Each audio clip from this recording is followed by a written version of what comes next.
Will wear trustworthiness the way a salesman wears a good suit. Pressed, confident, chosen specifically for the occasion. You want to believe it's real because it looks so convincing. And that is precisely what makes it dangerous. That was the first thing I thought when my daughter called me on a Wednesday evening in early October and told me she was in love. My name is Walter Crane. I'm 63 years old, and I spent 31 years as a certified fraud examiner for one of the largest forensic accounting firms in the country. I have sat across tables from men who looked like Sunday school teachers while they explained, calmly and in great detail, how they had stolen $4 million from a nonprofit children's hospital. I have reviewed financial records so deliberately falsified that even seasoned auditors missed them on the first pass. I have learned, over 3 decades, that the most dangerous lie is never the one that sounds wrong. It is the one that sounds exactly right. So when my daughter called and said, "Dad, I want you to meet someone," I said what any reasonable father says: "Come to Sunday dinner." My wife had been setting that same table for 31 years. Same white tablecloth, same blue dishes her mother gave us as a wedding gift. Same candles she lights even when it's just the two of us. She is the kind of woman who believes that a good meal is a form of love made visible. And she is right. When my daughter walked through the front door that Sunday with a man I had never met, my wife already had pot roast in the oven, and a look on her face that could only be described as cautiously delighted. He introduced himself as Derek Cole, 37 years old, according to what my daughter told me, though he carried himself like a man who had rehearsed being 37. Broad shoulders, easy smile, the kind of handshake that communicates confidence without effort. He complimented my wife's home in that specific way that tells you a person has done their homework. Not too much, not too little. He noticed the framed photograph above the fireplace, the one from our anniversary trip to Glacier National Park, and asked about it with what appeared to be genuine curiosity. I say appeared. Ray Dillard was sitting in the armchair by the window with a glass of sweet tea and an expression of absolute boredom, so perfected it should be taught in classrooms. Ray spent 28 years as a special agent with the IRS Criminal Investigation Division before he retired and took up woodworking, which he is terrible at. He and I had worked parallel cases for over a decade before we became friends, and the friendship had the particular quality of two people who understand each other without requiring explanation. When Derek shook Ray's hand and said it was a pleasure, Ray said, "Likewise," and nothing else, and went back to looking at nothing in particular through the window. Ray had already seen enough. My daughter sat beside Derek on the sofa while my wife brought out the appetizers, and I watched. That is a thing you learn after 31 years of fraud examination. You stop listening first and start watching. Listening tells you what someone wants you to know. Watching tells you what they forgot to hide.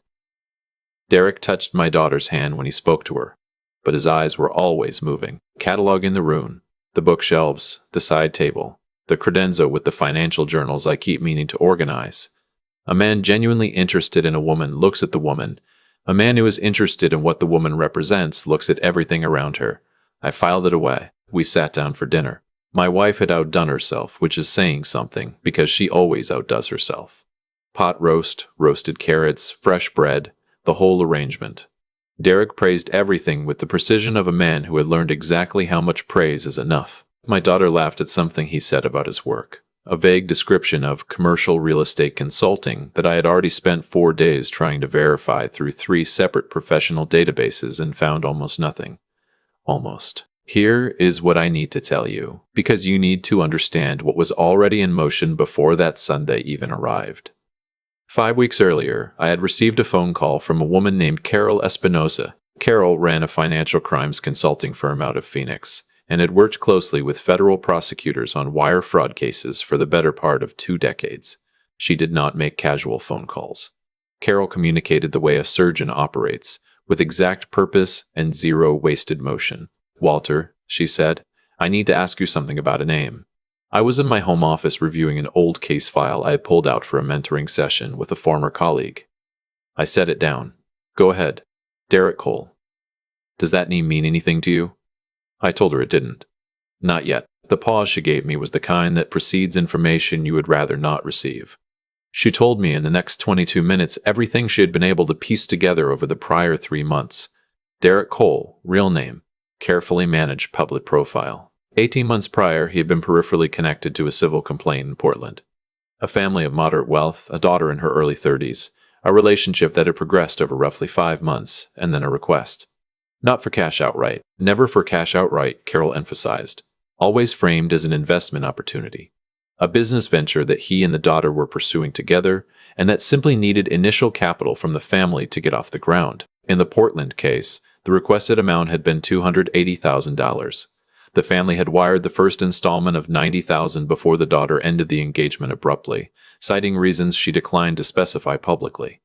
The money was never recovered. Before Portland, Carol had traced a similar pattern to a family outside Nashville.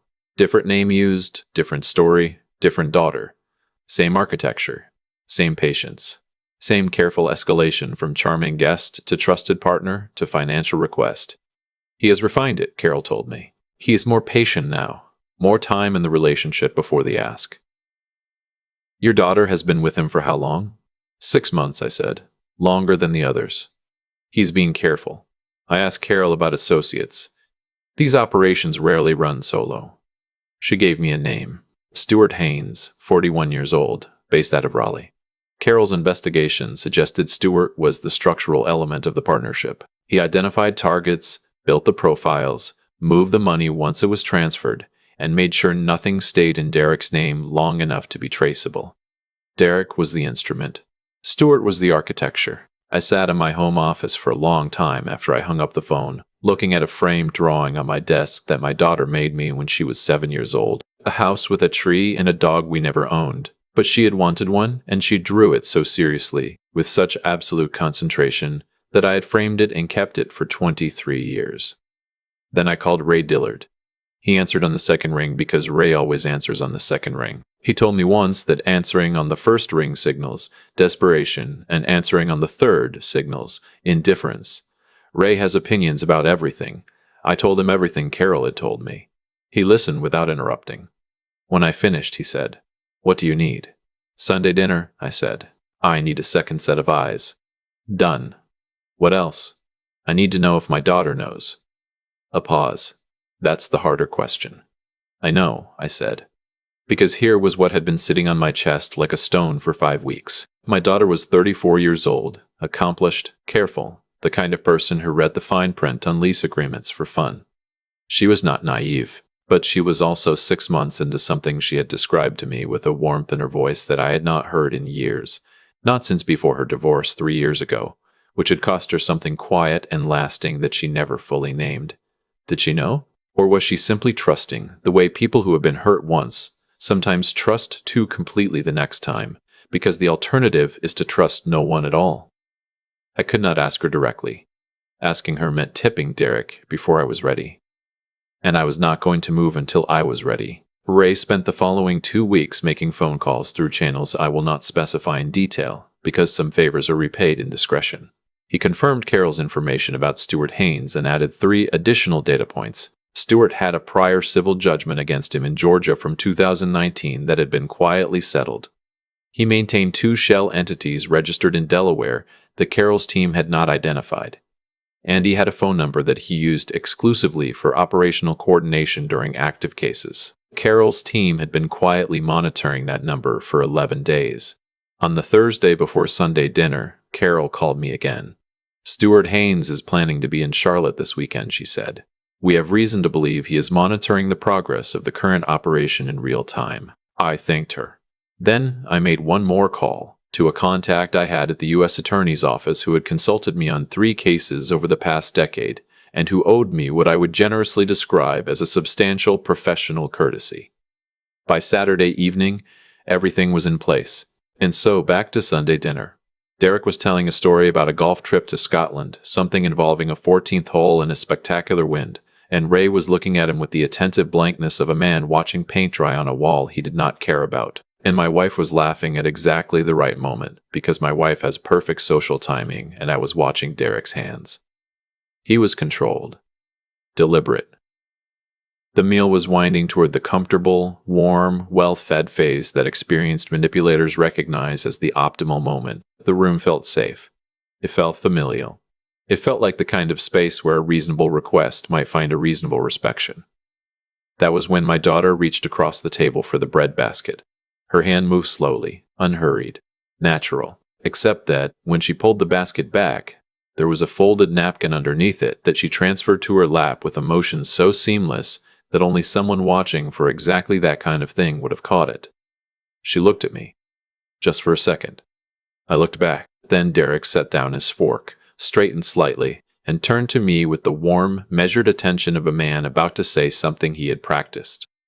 "Walter," he said, "I want to talk to you about something I've been thinking about for a while now." I leaned back in my chair. "Of course you do. Your daughter and I have been doing a lot of talking about our future," he said. "Where we want to be in 5 years, what we want to build together. She means everything to me, and I want to make sure we start from a foundation that is genuinely solid." He paused. My wife had gone still. Ray had not moved from his expression of total neutrality. "I have a commercial development opportunity," Derek continued, "that I have been working on for the better part of a year. The fundamentals are exceptional. What it needs right now is a capital partner who understands long-term value, someone with sophistication and the patience to see it through." He let that breathe for a moment. "I am looking at a $350,000 initial investment," he said, with a projected return structure that I would love to walk you through. The table went quiet. Not dramatically. Not the way it does in films, with everyone turning to stare.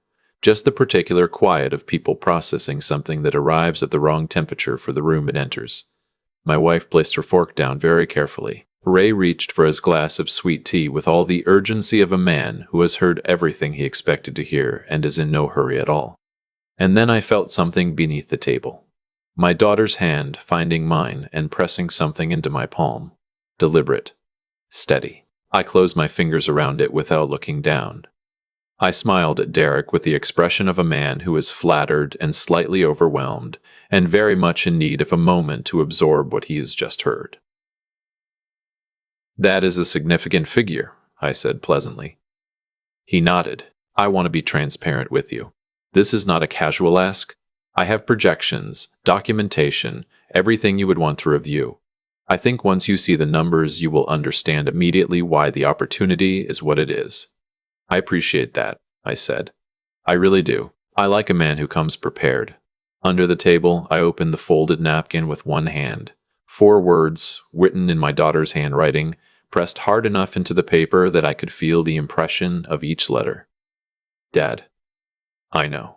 "Ready. I want you to consider what it means to read those 3 words from your daughter and have to continue the conversation without your expression changing by a single degree. To sit across from the man who has been planning to use her as a means to access your life savings, and smile at him with the warmth of a prospective father-in-law who is seriously considering the pitch.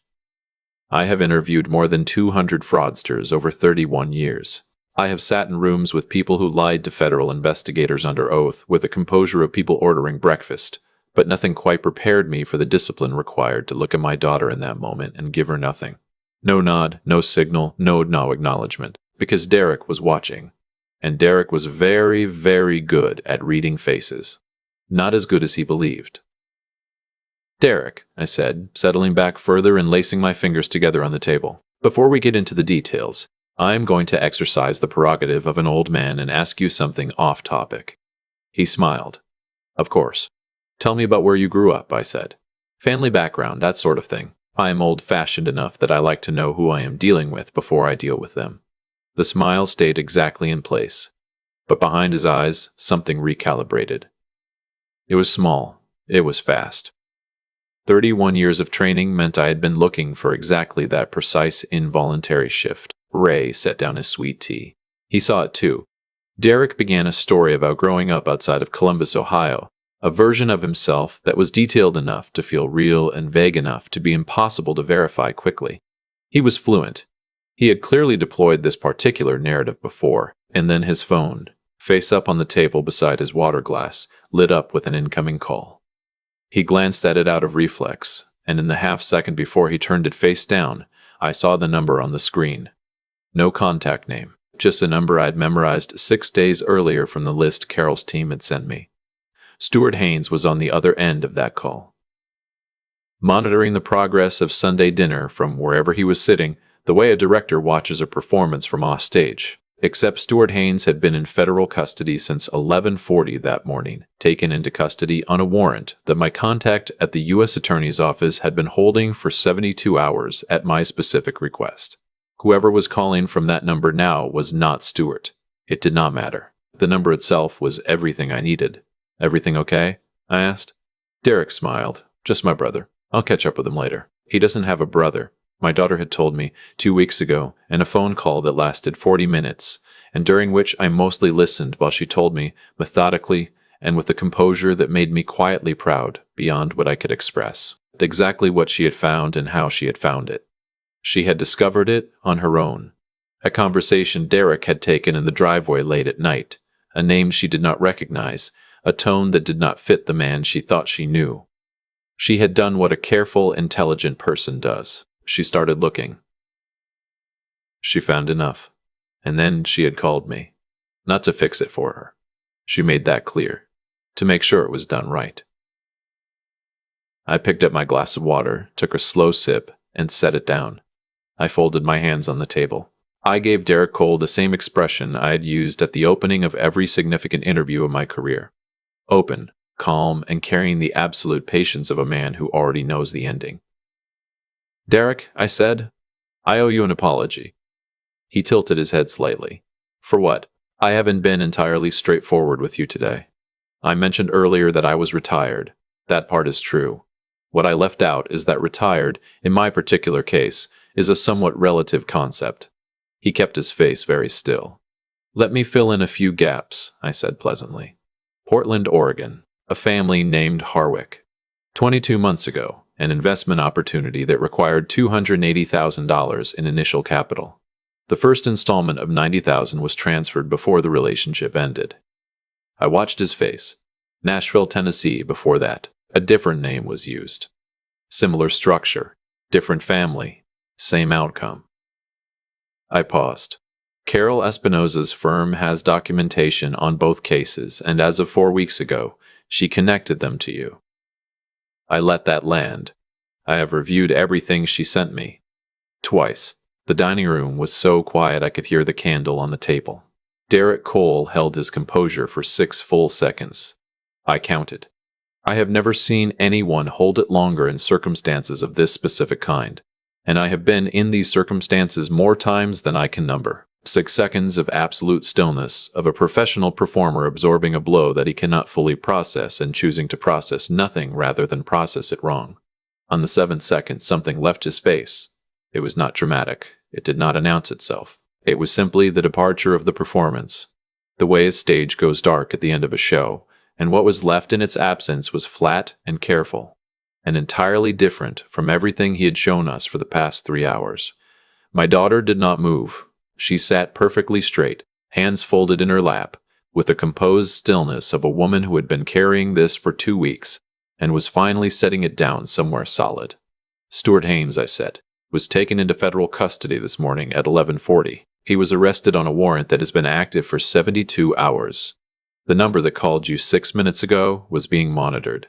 Stuart has not had access to that phone since before lunch."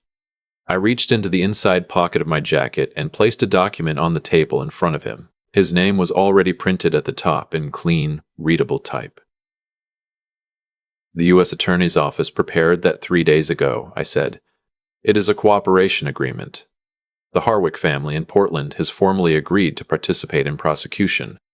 The family in Nashville has done the same. Carol Espinoza has submitted a complete financial analysis covering both cases and 2 additional instances her team identified in the past 10 days. I held his gaze. "You can sign that," I said, "and the prosecutor's office will take your cooperation into serious account. Or you don't, and we proceed the other way. And I will tell you with complete honesty that the documentation on this table is thorough enough that the other way ends very badly." I slid a pen across the table beside the document. "Either is fine with me." Derek looked at the document. He looked at me. He looked, once, at my daughter. And in that look was something that might have been, in another life, something genuine. Or it might have been one final calculation. With people like Derek Cole, you can rarely tell the difference, and the outcome is the same regardless. He picked up the pen. The two agents who had been waiting in an unmarked car 2 blocks away walked through my front door 17 minutes later. My wife, because she is the person she has always been, asked them if they wanted coffee. One of them said yes. She made a pot. Derek left without looking at anyone. My daughter and I sat at the dining room table after they were gone. The pot roast had gone cold. The candles were burning low. Ray was in the kitchen helping my wife with the dishes because Ray, beneath the curated boredom, is one of the better people I have ever known. She looked at me across the table for a long moment. "When did you know?" she asked. 5 weeks ago, I said. Carol called me. She nodded slowly. She was quiet for a moment. Then I found out about Portland on my own. I wasn't going to tell you until I was sure. I didn't want to be wrong. "I know," I said. "You weren't." Another silence.